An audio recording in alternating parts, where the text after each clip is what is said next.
ఈ ఊపుడేంది? రాత్రి కరువు మొత్తం ఇప్పుడు తీర్చుకుంటున్నారా?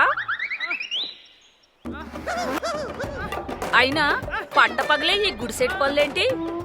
సిగ్గు లేకుండా. రేయ్, ఎవర్రా బరి తెగించిన బాడుకావు? రేయ్,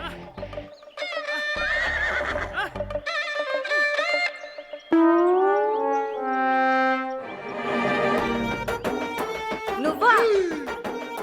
ఏంది పొద్దు పొద్దునే ఈ పళ్ళు? ఆరోగ్యంగా ఉండాలని ఎక్సర్సైజ్ చేస్తున్నాను తప్ప.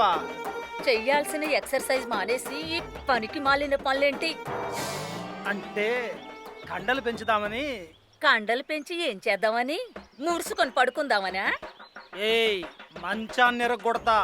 ఉట్టికెగరలేనమ్మా, స్వర్గానికి ఎగిరిందంట. పెళ్ళంతో పులుపు తినిపించడం చేత కాదు గాని మంచం ఎరగొడతాడంట. పులిపేగా. ఇప్పుడే సుబ్బయ్య కొట్టుకెళ్ళి చింతపండు తెస్తా, నీతో తినిపిస్తా. ఓరి నా మగడా, పులుపు తినిపించడం అంటే చింతపండు తినిపించడం కాదు, మరి? పెళ్ళానికి వేవిళ్ళు తెప్పించడం. వేవిళ్ళ అంటే ఏంటి? మార్కెట్లో కొత్తగా వచ్చాయా? రేపే కొంటాను నీకోసం. నువ్వెలా ప్రెసిడెంట్ అయ్యావురా నాయనా? వేవిళ్ళంటే తెలీదు. పెళ్ళై 10 ఏళ్ళయింది. అంటే మన కులపోళ్ళందరూ కలిసి ఓట్లేస్తే నేను ప్రెసిడెంట్ అయ్యానే.